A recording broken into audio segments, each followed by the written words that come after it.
Welcome to Behavioral Grooves, the podcast that explores our human condition. I'm Kurt Nelson. And I'm Tim Houlihan. We talk with researchers and other interesting people to unlock the mysteries of our behavior by using a behavioral science lens. Tim, we've had a few really great guests on the show recently, and they were all talking about communication. Mm-hmm. So let's just a couple of them, right? Todd Rogers in episode 382 on writing for busy readers. And then we had Huggy Rao in episode 387 who talked about jargon monoxide. I love that. That was fantastic. Okay, how about Jonah Berger? Okay. He was episode 362, talked about magic words. And of course, Matt Abrahams on unlocking the power of effective communication in episode 381. So that's a bunch. Yeah. So we've had a number of really good episodes, actually great episodes, great conversations talking about communication. But today, Tim, our listeners need to check this out because we're going to talk with Ben Guttmann about another way of looking at communication. Yeah, Ben is a marketing and communications expert. He's also the author of Simply Put, Why Clear Messages Win and How to Design Them. He's first and foremost a practitioner of behavioral science as a marketing executive, but he's also a professor on a mission to get leaders to simplify their messages. And Ben digs into some common and not so common advice on communicating more effectively. Of course, we talked about marketing applications like slogans, ad copy, brand value propositions, and how challenging it is for large, big organizations to communicate when they lose sight of the benefits to their customers. Sort of how you can forget about the talking about the quarter-inch hole and focus entirely on the quarter-inch drill, Tim. Yeah. And, that quarter-inch drill that you always talk about. But I want the quarter-inch hole. This is a great part of the conversation. Ben also helped us refocus the idea that, we crave simplicity in communication and that we need to focus on the senders as well as the receivers of the messages. So we talked about with him about how receivers are often challenged with fluency, tip word right there, pro word, fluency, and how the senders are challenged by their environments, which is a cool part of the conversation. I think everybody will enjoy that. Yeah, and Ben also brought up how focus, salience, and minimalism all come into play in the communication pieces that we create. And he introduced us to a great image, the enlightened idiot. I couldn't help but think that there was a big picture of me in his head when he was talking about the enlightened idiot. But as you will see, listeners, you'll have to listen to hear how important this person, and it's not me, is into the messaging process. It could apply to us, but we only fit one of the two words, enlightened idiot. And it's not enlightened. How about that? That's good. Good point. There you go. Ben also talked about the 1,000 most used words. And that, I got to say, that is a fun way of thinking about the most commonly used words in the English language. So I think that folks are going to enjoy that conversation as well. Yeah. And lastly, we wanted to thank our friend Michael Shine for introducing us to Ben. We're grateful to him and many other guests who think so highly of behavioral grooves that they refer their buddies to us. They just go, hey, you want to talk to a couple idiots? Here you go. You can talk to Tim and Kurt. Not enlightened idiots. No, just the idiot part. So there we go. Right. So thank you for that. And if anybody else wants to have their friends talk to some idiots, send them our way. Absolutely. And with that, Groovers, we hope that you'll sit back with a generous pour of clear messages and enjoy our conversation with Ben Guttmann.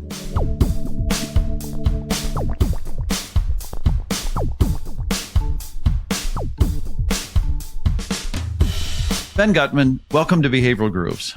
Thanks for having me. It's great to be here. It is fantastic to get to speak with you. And a big shout out to Michael Shine for referring you. We're very grateful to Michael always.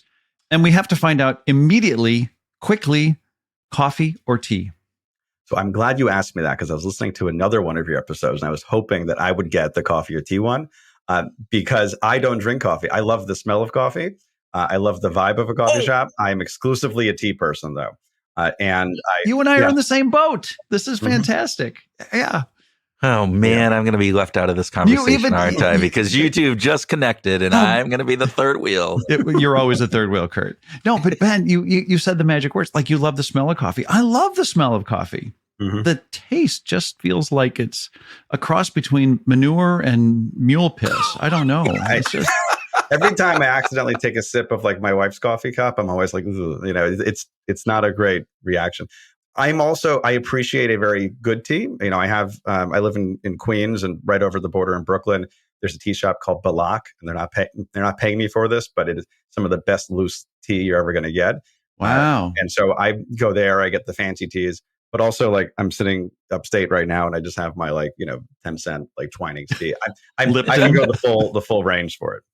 I used to drink tea a lot, almost exclusively, and I've switched more to coffee over the past few years. But loose tea has always been something that scares me. It's always like, I'm going to get this wrong, and I don't, so kudos to you on the loose tea. There you go. The secret is you just got to get a good teapot that has like a strainer in it. That makes your life a lot easier. Yeah. A little bit more work. I always have that little thing, and you try to put it in, and then I'm always like, it's going to open up, and no.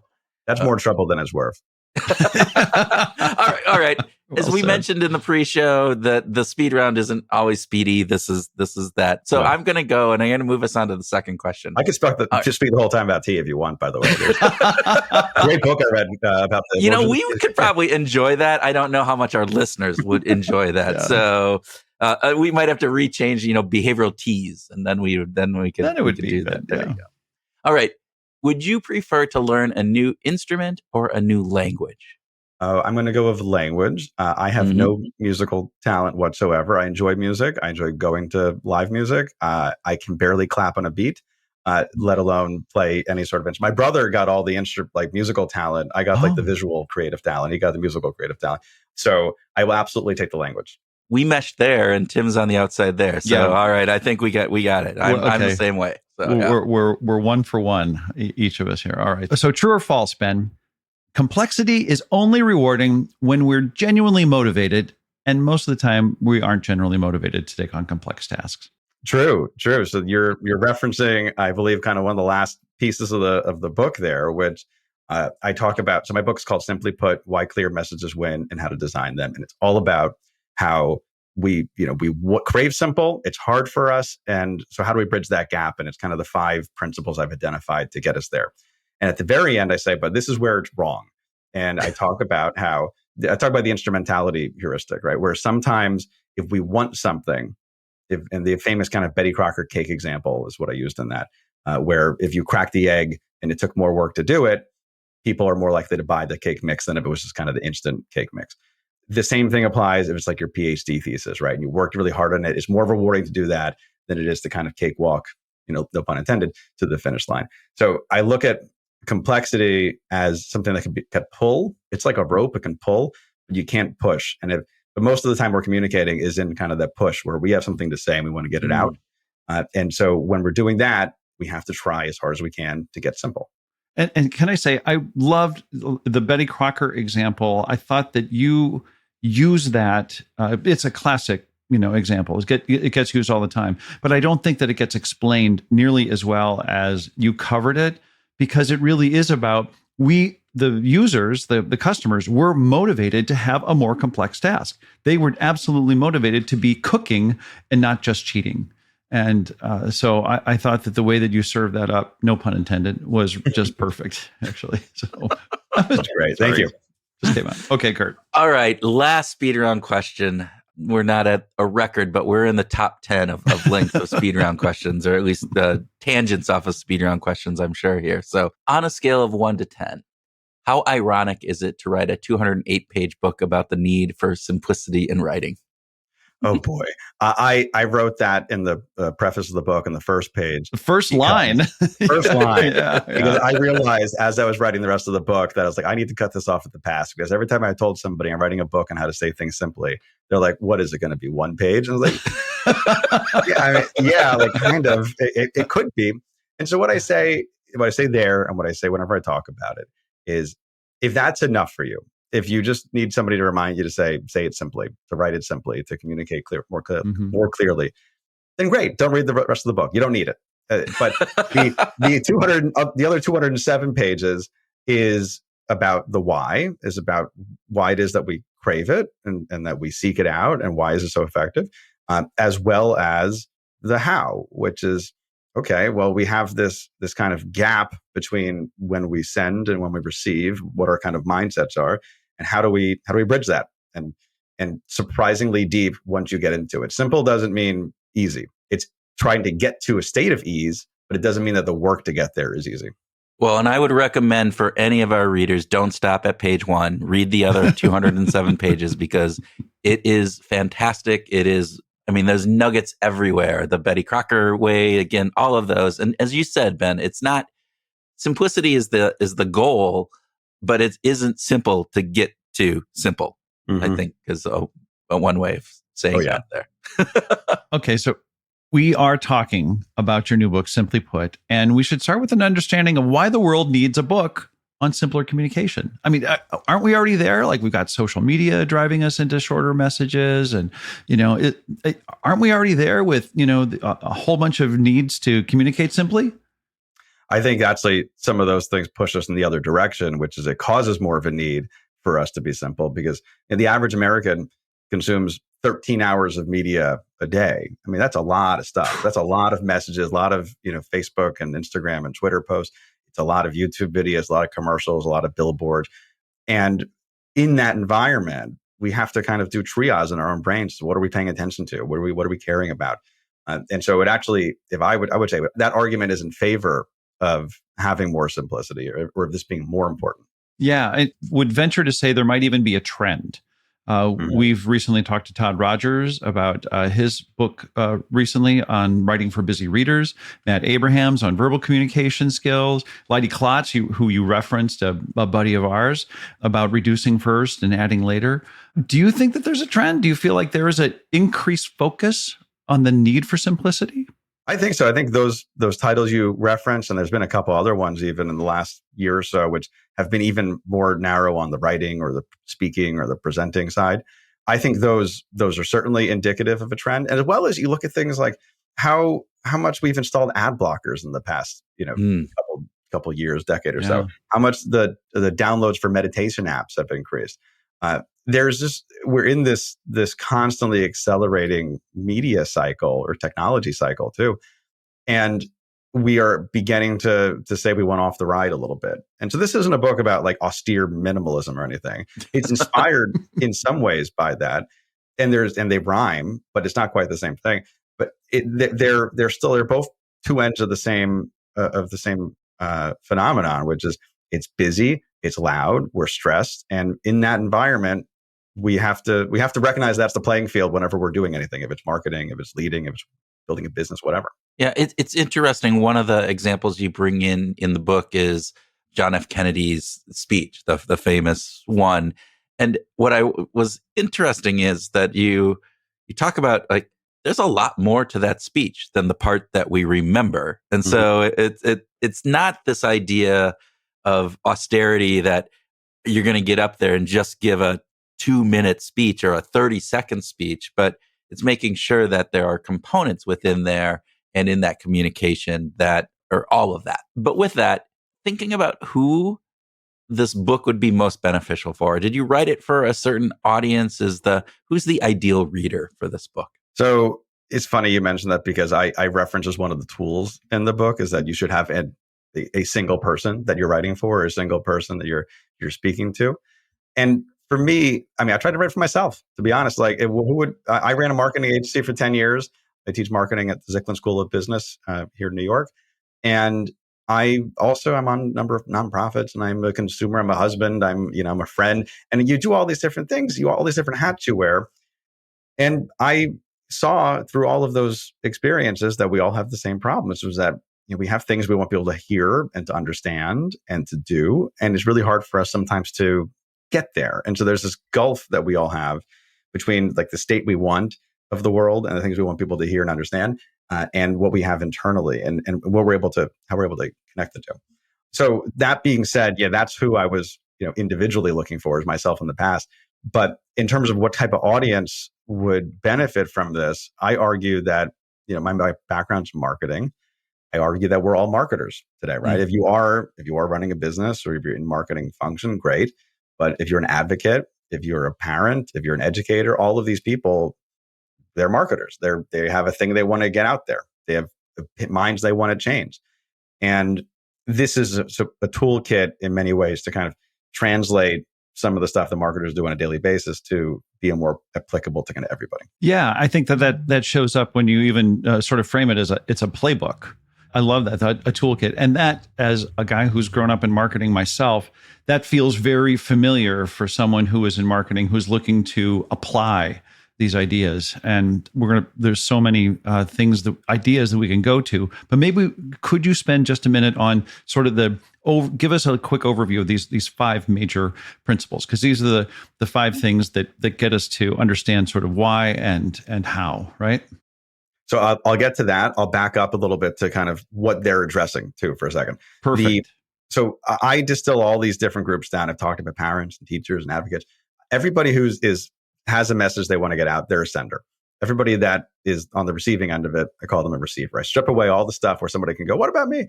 No, it's just senders and receivers. Keep it simple appropriately. When we are receivers, when we're consumers of the world, we value something known as fluency.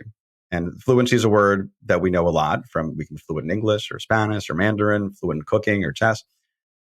But ultimately what it means is that where things are fluent, things are easy. It's flowing. That's the origin of the word. To a cognitive scientist, when you ask them about fluency, they say, it describes how easy it is to take something from out in the world, stick it in your head and make sense of it. That's the kind of layman's way of looking at it. If something is easier to read, to see, to process, well, you're more likely to buy it, more likely to like it, more likely to trust it, all the good things that you want. And so that's what we're aiming for whenever we're trying to communicate. On the other side, there is when we're senders. Well, you mentioned Leidy Kloss before and subtract, and I reference some of his studies in the book about, we have this additive bias, right? That's internal. Externally, we're faced with all these pressures from our boss, from the systems around us, that we benefit, we get the award for more, but we don't necessarily get it for less. So there's the gulf, right? We want things to be fluent, but when we're creating things, when we're sending things, we have a really hard time getting there. And so I looked at that gap and I put my design hat on, because that's my functional background is in design. And I said, how can we address that? How can we consciously arrange things to make it so those two sides are going to be closer? And I've identified 5 principles as part of that. It's not a step-by-step plan. It's not a checklist. It's not a rubric. It's just 5 design principles to activate on. So the first one is beneficial. What does it matter to the receiver? What's in it for them? Second one is focus. Are you trying to say one thing or multiple things at once? Third one is salient. Does your message stand out from the noise? Does it rise to your attention? Does it stick out? Does it stand up? Fourth is empathetic. Are you speaking in a language that the audience understands? Are you meeting them where they are, both in terms of the language itself, but also motivations and emotions, and all of that? And then lastly, it's minimal. Have you cut out everything you don't need and left only what is important? And the more you can activate on these, the better you're going to be able to bridge that gap that I talked about, and the more effective your communication is going to be. Yeah, I love all 5 of those.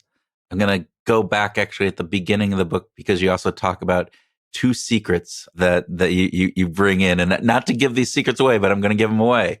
But the first one, which is the one that I just absolutely love, is that if you're the sender, right, and you're the receivers typically don't care, right? I think you say nobody cares, and you're talking about marketing, but nobody cares about what your product you're selling. They don't wake up that morning going, hey, I want to hear about this brand new product. And so that, I think, is a really interesting piece. And, as you think about that with these elements, I think you're really trying to, I'll leave the second secret so that people, readers have to go and figure it out. But I think that is a really interesting piece when you talk about this, because what you're really answering with these 5 kind of principles is kind of answering to that question in my mind. And I don't know, maybe I'm way off base with there. Oh yeah, I think that is one of the things that a lot of marketers especially have a really hard time with, because our entire like identity oftentimes is bound up in the idea that people really care about what I have to say and this like campaign I have. And look at this ad for this new shampoo I made. It's really great. Nobody cares. Everybody. We woke up today with a lot of things that we cared about. We cared about our family and our friends and our sports teams and our politics and our neighborhood and the leaky roof and the vacation coming up. All those things I cared about. I didn't have on my to-do list, though, to click a banner ad or open a spam email or to watch your TikTok sponsored content. That's not, as an individual, what we want to do. And that ladders up to like, people don't care. Like, you have to connect it to what their motivations are for anybody to actually care about the things that you're saying. Yeah. Which goes to that empathetic, right? That piece of within there. So if you had to, this is one of the things, if you had to give our listeners 2 minutes with them, and of these 5 principles, which one would you pick to have them really focus in on if they wanted to really improve the way that they were communicating? So I lied a little bit before saying there's not like a step-by-step plan. Mostly it's not. I did put beneficial first because I think that is the most important one. And that's where we kind of have to start. And I also did put minimal at the end because it's about knowing everything else first before you can know what you need and what you don't need. Yeah. So there's a little bit of reasoning to that for sure. But I would start with beneficial, which is, what does it matter to the receiver? It kind of connects to what we were just talking about. What's in it for them? We have a really kind of nasty habit as anybody who wants to write or speak or design an ad to say, well, you know what? This drill that I have, this drill has a silicone grip and an 8-hour battery life and this many horsepower and this, because these are all features. We open our eyes and we open our ears, we open our nose, and we with our 5 senses identify these things in the world. And that's how a lot of us communicate when we are talking about anything. We say, well, this is the sights, the sounds, the smells, the touch. But that's not why we buy anything. And that's not why we vote for anybody. And that's not why we donate to anybody. We do those things because of what they get us. We don't care about the thing. We care about what the thing does. There's a sentence that I have in that chapter, which I tell my students every semester. And I say, if you remember nothing else from this entire class, course, degree, and you remember this, you're going to be ahead of most people in marketing. And it's from a 20th century Harvard professor named Theodore Levitt. He said, people don't want a 1/4-inch drill. They want a 1/4-inch hole. Yeah. They don't want a 1/4-inch drill. They want a 1/4-inch hole. They don't want the thing. They want what the thing does for them. If we can internalize that, we're going to be so far ahead of everybody else. Well, in that benefit section, you gave a great example. And by the way, you do this with each of the 5. I just want to say, again, as a marketing-oriented guy, I love the very specific examples that you give and the way that you lay them out sort of in this very side-by-side. This is something to do. This is something not to do. And you brought up the classic Apple example when they were talking about benefits, and they claimed that that very first listening device that was going to be totally different from every kind of music listening device up to that point. They said, we'll put 1,000 songs in your pocket, whereas Microsoft said it's music the way it wants to be.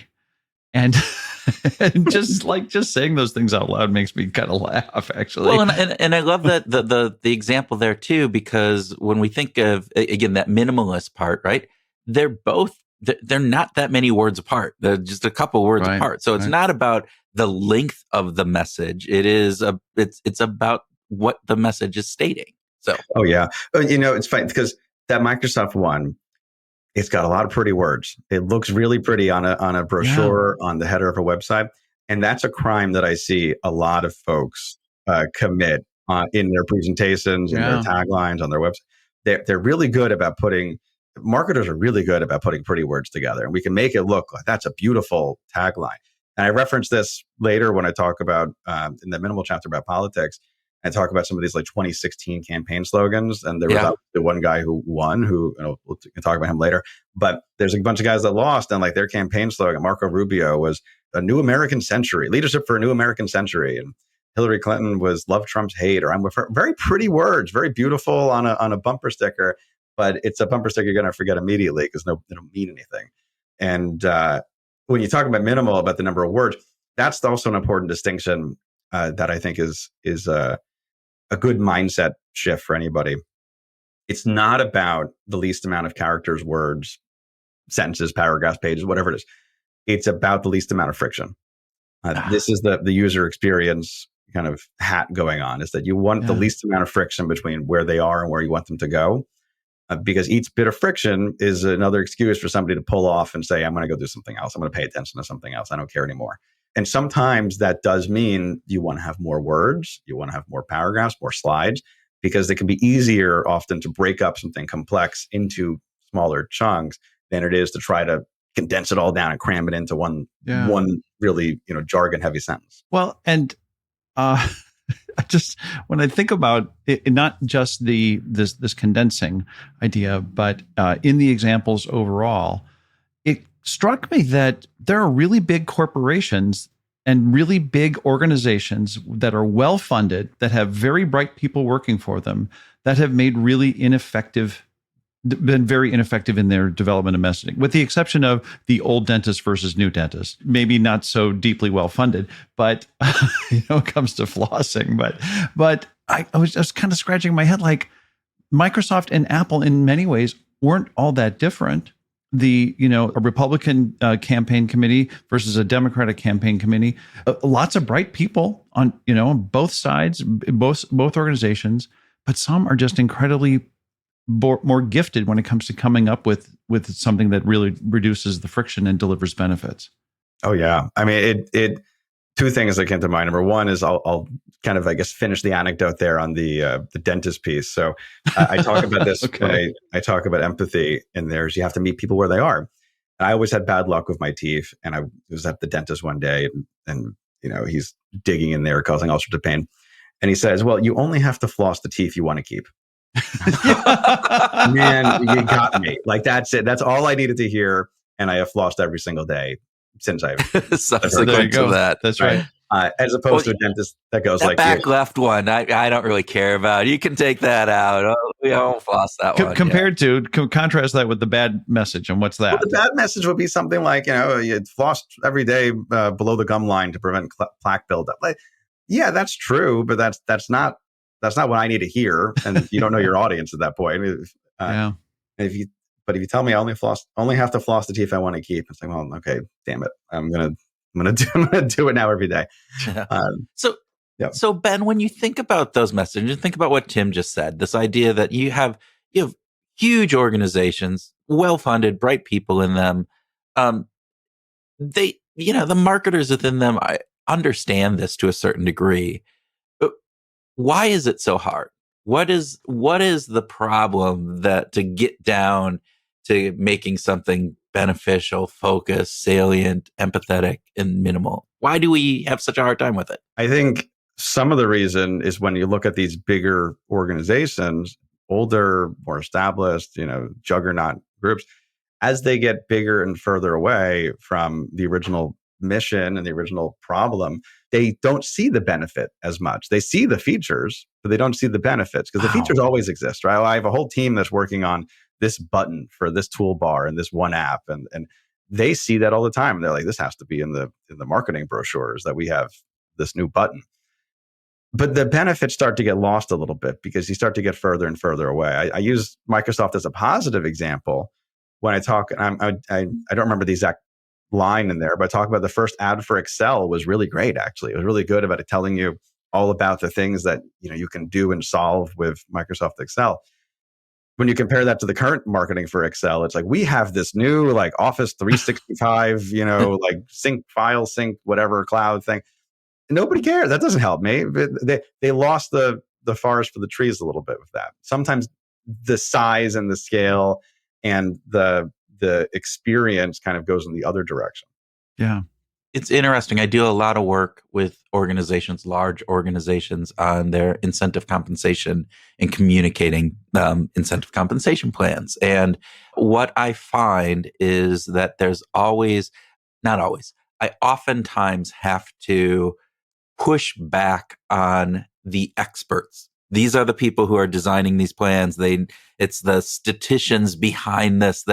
They want every little detail in there and different pieces. And I have to keep pushing back on them and saying, think about it. You're talking to salespeople. And, they speak in a different language than you do. First off, just understand that. I mean, it's all English, but it's definitely different language. Right. And so with that, they want to keep adding in. And it was when we talked with Leidy, it was just one of those light bulbs that went off in my head, is like, no, we have to subtract. And I mean, is that part of it as well? It's like, you talked about the designers who are focusing in on this button, and they need to get that button included into whatever it is, that message that's going out. Is that part of it? I think that's definitely part of it. When I speak about empathy, the tool that I use is calling it the enlightened idiot. Right? We need to welcome the enlightened idiot into our process in order to achieve that state where we're actually communicating with our audience. And it sounds a little like mean, the idiot. The idiot, when you look at the origins of that word, it's the common man, right? And that's what we want to get to. We want to get to the outsider, because when we are in those environments, we're speaking our own language, right? We're using our own jargon and acronyms, and we understand it because we're dealing with it every day, but we don't really understand that our audience doesn't get it. We're so far removed from them sometimes. And so you have to, at various stages of communicating or being or any sort of creative endeavor, bring in the audience. And this is not to say you want to, focus group something to death, but you got to test it at some point. I always say this is one of the things that is the most no-duh part of this entire framework, but it's the thing that people hate doing so much, and so it's going to be the most ignored thing as part of it. People hate testing their stuff. They hate going out and asking people for feedback because it might be scary. You might get the feedback which says, no, I don't like this. This doesn't make any sense. Or it might be something that, you're just kind of awkward about. You don't like to do it. I once, in some of the work I was doing, I remember standing on the concourse at Grand Central flagging down people to ask them about stuff. And you know what? Like, awkward as hell the first time I do it, but like by the fifth time you're flagging someone down, you're a pro, you're doing it. It's great. Everybody, if you ask people to just kind of pull stuff out of their hat as to how you can be better communicate, a lot of them go, test it. But when you ask them what they've done themselves, they're never going to say they did that. Yeah, isn't that the truth? I align with that 100%. I hate that. Yeah. I've done something, it's done. I don't want to go back, and I'm horrible at editing. First off, that's one of my big issues. But even worse is like then going and getting feedback from others on what we've done, because exactly as you said, they might try to point me in a different direction and know my direction was right. It's like, and I don't want to have to revisit it, and it's just so hard. And I know it's things I need to do. So what advice would you give me beyond just go and make sure you do it? What is there anything to get me to make sure that I do that feedback? Oh boy. Well, I would say, first of all, it's very valuable, but all that's important. Yes, that's the benefits of it, right? It can change your mind. But really, to kind of negotiate on that is that you don't need to talk to that many people, right? Like you can go out and you can hire a marketing agency, marketing research firm to do a big focus group and do big surveys and get all this data. And sometimes that's really valuable. But what we really want to hear a lot of times is just a few people. If we get the feedback from a handful of folks, it's going to often be enough that we'll be able to quickly validate what it is that we're talking about. So if you can work, if it feels daunting to go out and survey 100 people or 1,000 people, God forbid, don't start with one, right? Start with one person, and just ask them, hey, does this email make sense to you? Does this website, how does it, do you understand what I'm getting at here? Yeah. And then go from there. I love that. I appreciate the start with one. You talked about flossing your teeth, and my little trick to get myself to floss is I say I just have to floss one tooth, every night. And by the time I get one tooth done, well, I'm already got the floss done. I got everything. I might as well just floss two. And by the end, it's like I get all my teeth flossed. So I love that because I can. All right, I don't have to get 100. I just got to get one, and by getting one, I'll probably get 2, 3, and go from there. So are you only flossing the ones that you want to keep, Kurt? That back right one, I'm still like it hasn't gone. I don't know why. I haven't flossed that for years. It's still there. Well, Ben, back I think, if I'm not misremembering, in the section on empathy, you brought up something about the 1,000 most used words, and I love that. And it was it was new to me. I'm unfamiliar with the 1,000 most used words and why they matter. Could you share a little bit about the 1,000 words and why they're important? So 1,000 is 1,000, right? Right. The thing is about English and about every other language, really, is that it follows what's something called known as Zipf's law, which we don't need to go into the detail of it. But basically, what it says is it's really condensed. The top few words are used all the time, and then it's a really long tail for all the stuff that we use kind of way down the line. And if you look, the top 100 words, I think, account for 50% of English as it's used. The top 1,000 words account for about 75% of English as it's used. And so if we start there as just our baseline, and it's not saying we have to just use those, but if we use that as our initial palette for when we're communicating, it will put us in a better footing to then kind of grow from there. Instead of starting with kind of the jargon that we only understand, start with that common denominator that everybody understands, and then go from there as you need to.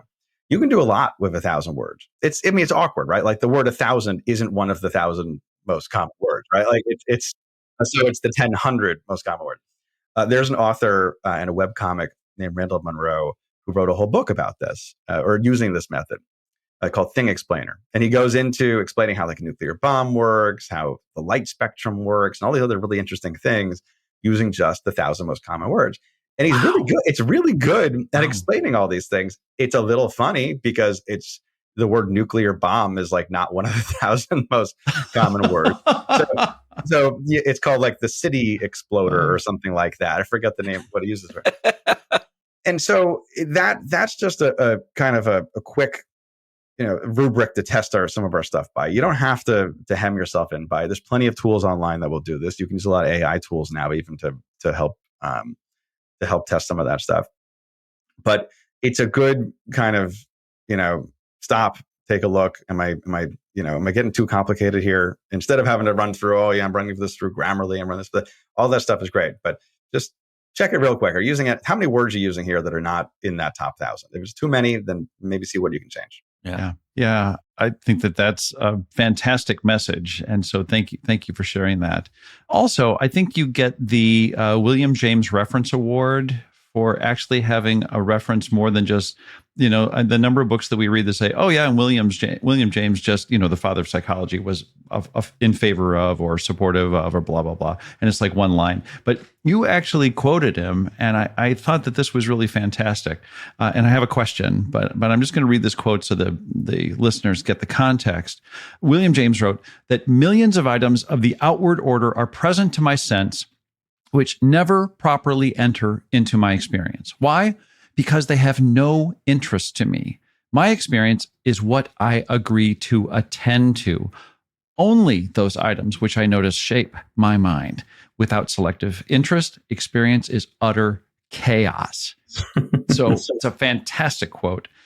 But if James is right, how do we get past things that are of no interest to me? Well, I think that there's two pieces to that. And going back to that toolkit, beneficial and are they salient? So salient is, do we notice them? First of all, do they stand out in this crowd? James mentions the millions of items. And that's very true, right? Every day as we're going through and we're experiencing those 13 hours of media, as we're doing our work, as we're talking with our friends and family, it's just a lot of things. We evolved to perceive them a little bit, but we also evolved to quickly dump them out when they aren't something that were directly relevant to what my experience was. If it wasn't something I could eat or that was going to eat me, I was pretty quickly going to just dispose of it. Yeah. And that being said, well, those are beneficial things. Those are what's of interest to you. Is that I don't want the thing. I want what the thing does for me. I don't care about the drill. I want the hole in the wall. But actually, I don't even want the hole in the wall. I want the picture on the wall. Yeah. And I don't even want the picture on the wall. I want the feelings of love and belonging that are associated with having the picture on the wall. So by going several levels deep on it, that's how you can really activate on that piece that James was saying. That's interesting because you talked about the Levitt quote earlier, right? It's the 1/4-inch hole, not the 1/4-inch drill. But in reality, that's not even it. It is that next layer, the layer behind that, the layer behind that. That's very cool. And I think that is something that you bring out that I think is really important because when we think about it, we've many of our listeners have probably heard the quarter-inch hole before, but that's not just it. It isn't just, you can't stop there. If you stop there, you're doing a disservice, right? You're doing this other thing. With that, I want to go off on a tangent because you talk about the most important, or how did you state this? I want to make sure I get this right.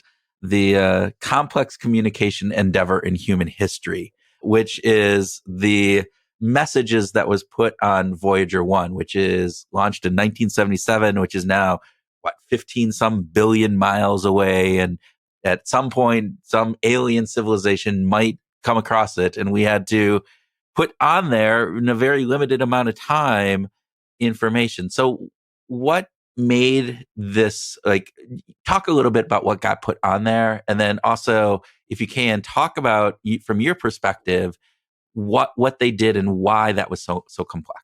Oh yeah, I mean, I'm glad you mentioned that because I'm a big like space nerd, and I don't know if that came across because there's like 4 or source Star Trek references. No, I didn't notice that at all. Somehow, that are somehow space related in it. So in 1977, Voyager 1 was being launched. And this was going to be the first craft that was going to basically have an indefinite service period. It's going to loop around a bunch of planets, and it's going to be shot off into interstellar space eventually, which is just reached in the last few years, by the way. It is the fastest thing that we have ever built. It is the furthest thing that humans have ever sent. And on that, Carl Sagan, one of the great communicators, he lobbied to have a message, like a message in a bottle, put onto that craft that was, going to float out in the endless cosmic sea. I think that's how he called it.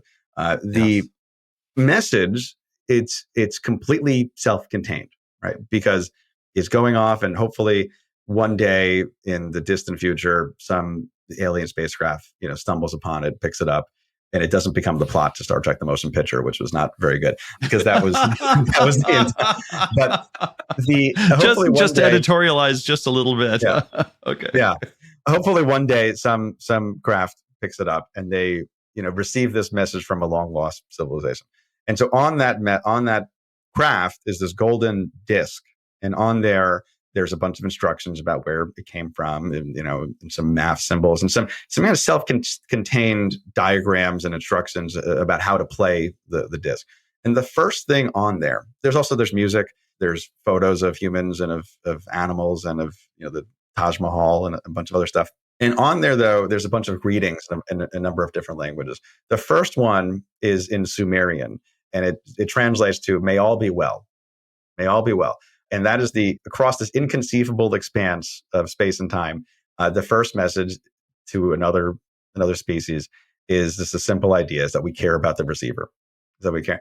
It is something that is beneficial, focused, salient, empathetic, and minimal. Is that we care about the receiver. May all be well.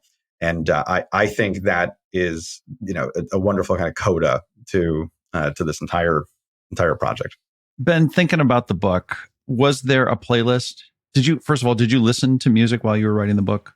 And I did. So I referenced music a little bit in the book, but I have found that and this is not a unique observation, you can't really listen to music that has a lot of lyrics in it and write at the same time. Like that part of your brain just isn't going to work.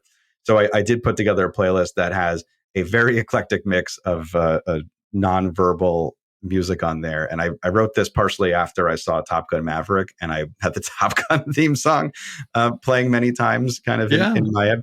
And then the other thing that became very helpful was I saw Arcade Fire play at Barclays Center in Brooklyn not too long ago. And before they started, they did something very interesting. They played Rhapsody in Blue, like the 18-minute George Gershwin piece. Yeah, they played that on the speaker system. Whole arena was dark, 18 minutes, just playing Rhapsody in Blue. And I was like, this is the coolest thing I've ever seen, actually. Before they even played a note of their own music, it was just like the speakers playing, some orchestra playing Rhapsody in Blue. It's a great way to get into it. So the lights go down and you're expecting the band to come out on stage, but Arcade Fire isn't walking out on stage. All you start to hear is Rhapsody in Blue. Yep. Yeah, exactly. And that became, for me, it got in my head. It's also like, the best song to put in your headphones as you walk around New York City, by the way. But that became, for me, this kind of like 18-minute like sprint a lot of times where I would go and I'd be writing something and it's like, okay, 18 minutes, I cannot put my head up for anything. I can't go check my phone. It's like, until this song is over, I'm not going to go. And you can add an American in Paris if you want to go to like 30 minutes, right? So that was the kind of back-to-back Gershwins that was powering me through some of the chapters. Oh, I love that. Just the image of using Rhapsody in Blue as a timer, and just kind of having it as like my focus time. Oh, I'm at that note. I'm getting close. I gotta wrap it up. And so there you go. That's fantastic. Cool. Ben, thanks so much for being a guest on Behavioral Grooves today. Thanks so much for having me. This has been a ton of fun. You guys are the best. Very kind of you. This was really fun for us too. Thank you.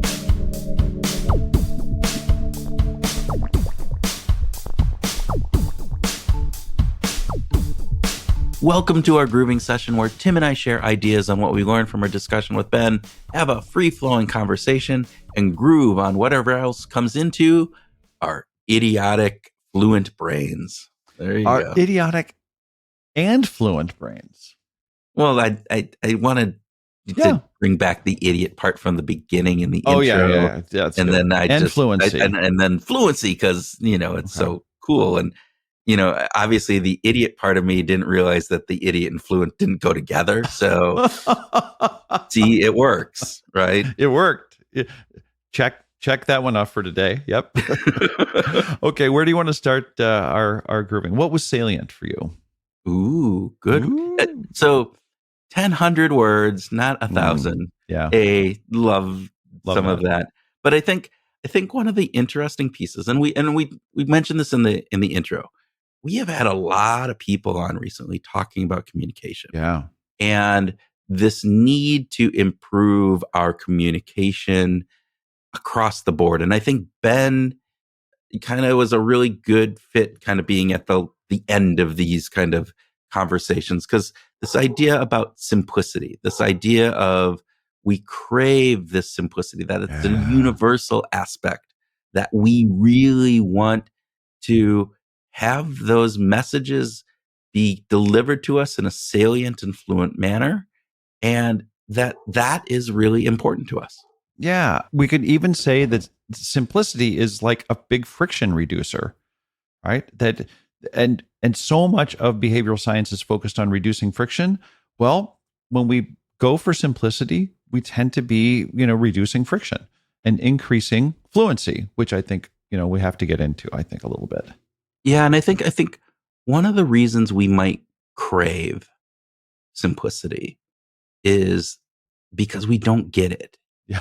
I think we don't get it in today. We don't get simplistic messages all of the time, and we're overburdened with messages. I mean, this idea that we are in this saturated environment, and within that saturated environment, simplicity isn't simple, right? I mean, it's not just about having a simple message. You have to break through the clutter.